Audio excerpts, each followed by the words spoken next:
만큼 말씀드리고 또 다른 질문. 저는 지난 4월 8일 구원받은 서울교회 자매입니다. 중고등학교 시절 성당에 다닐 때 연옥이라는 곳이 있어 살아있는 자들이 열심으로 기도하면 연옥에 있는 영혼이 천국에 들어갈 수 있다고 배웠습니다. 그러나 제가 구원을 받은 이후 각 사람의 구원은 하나님과 각 사람 자신과의 사이에 있는 죄 문제가 해결되어야만 이루어질 수 있다는 것을 깨달았습니다.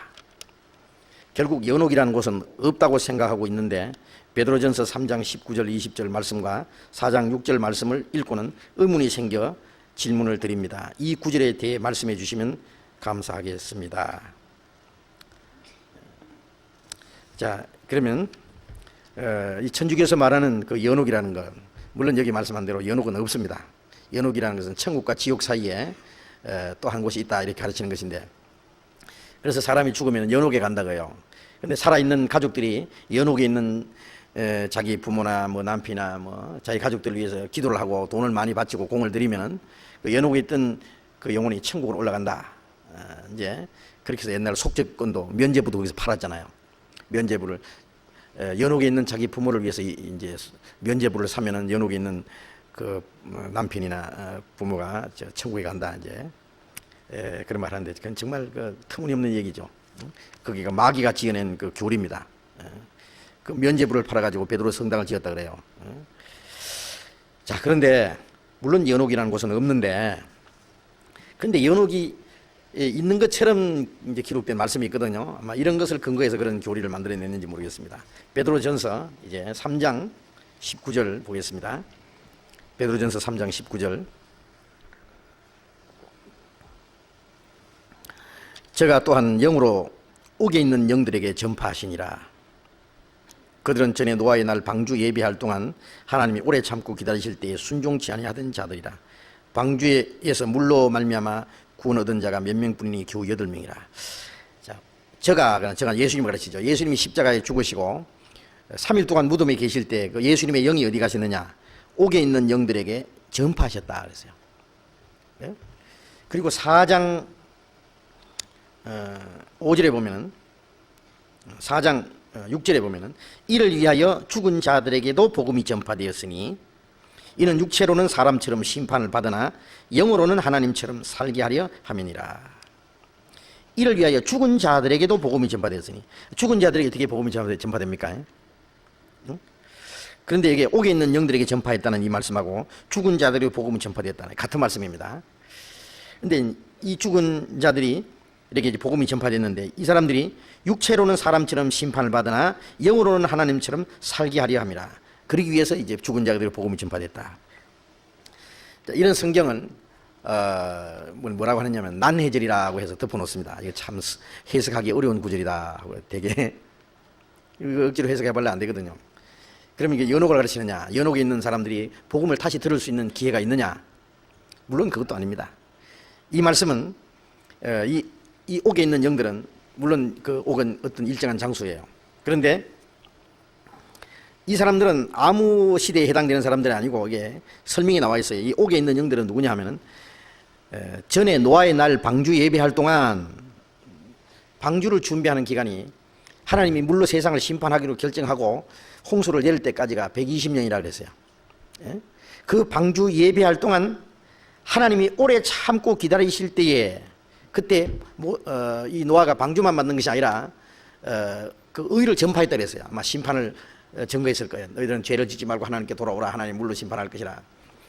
복음도 그들에게 이제 노아가 말씀도 전했고, 그런데 하나님이 오래 참고 기다리실 때에 순종치 아니하던 자들이라. 오래 참고 기다리실 때에 세상에서 가장 오래 산 사람 이름이 누군지 아세요? 창세기 5장에 보면 무두셀라 있죠. 무두셀라. 예? 969세를 살았는데 왜 무두셀라가 그렇게 오래 살았냐면은 무두셀라의 아버지가 에녹이잖아요. 예? 그런데 그 아버지 에녹이 하나님과 동행했다고 하는 사실에 대해서 무두셀라는 알고 있어요. 예. 그 하나님께 대한 얘기를 해줄 수 있는 사람이 무두셀라입니다. 무두셀라라는 뜻이 이 사람이 죽으면 재난이 온다 그런 뜻이 있대요. 예? 그런데 무드셀라가 그렇게 오래 살았는 것은 하나님이 오래 참고 기다리는 기간을 표현해 주는 겁니다. 무드셀라가 딱 죽는 그때가 노아 600세 되던 해입니다. 그러니까 무드셀라가 딱 죽으면 홍수가 나는 거예요. 그러니까 무드셀라가 오래 살았다고 하는 것은 하나님이 오래 참으시는 거예요. 하나님이 오래 참고 기다리는 때에 끝까지 순종치 않는 자들이 홍수로 말미암아 이제 멸망을 했잖아요. 그 방주 안에서 구원을 받은 사람이 겨우 8명이다. 8명 외에는 다 죽었다고요. 오래 참고 기다릴 때 순종치 않는 그 사람들이 옥에 들어가 있어요. 그러니까 다른 시대 사람들은 여기 해당이 안 돼요. 왜 그러면 그 사람들에게는 왜 구원받을 기회를 하나님이 주셨느냐? 노아 홍수 전에 두 종류 사람이 살고 있었어요. 창세기 4장에 보면은 가인이 아벨을 죽였고 아벨 대신에 셋이라는 아들 주셨고 셋의 자손들이 하나님 이름을 불렀다고 되어 있습니다. 그러니까 홍수 전에는 아벨을 죽인 가인의 후손하고 그 다음에 죽은 아벨 대신에 하나님이 주신 셋의 자손, 하나님을 섬기는 그 셋의 자손들하고 두 종류 살고 있어요. 이건 뭘 가르치느냐 하면은 이 가인의 후손들은 거듭나지 못한 세상 사람들을 가르쳐요. 가인의 후손들은 막 예수를 발전시키고 막 수금과 퉁수를 잡고 그 다음에 각양 날카로운 기계를 만들고 벌써요.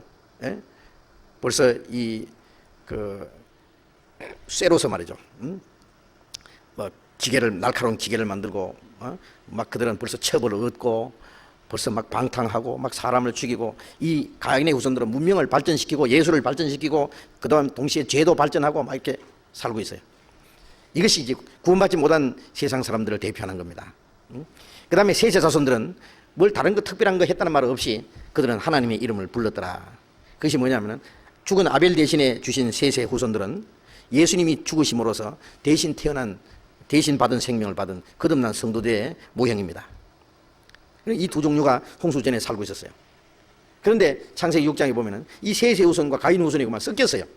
하나님의 아들들이 사람의 딸들의 아름다움을 보고 하나님의 아들들은 셋의 후손, 사람의 딸들은 가인의 후손을 가르쳐요. 이들이 그만 섞여서 이 셋의 후손이 타락한 거예요. 그래서 하나님이 홍수로 그냥 다 죽여버린 거예요.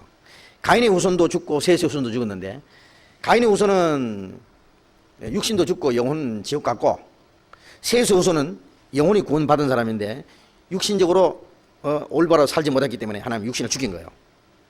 그건 징계입니다. 그래서 육신은 물로 말미암아 징계를 받아서 죽었지만은 셋의 후손들은 육신은 육체로는 사람처럼 심판을 받았다 그래요. 물로 홍수로 그 4장 6절에 사람처럼 심판을 받았다.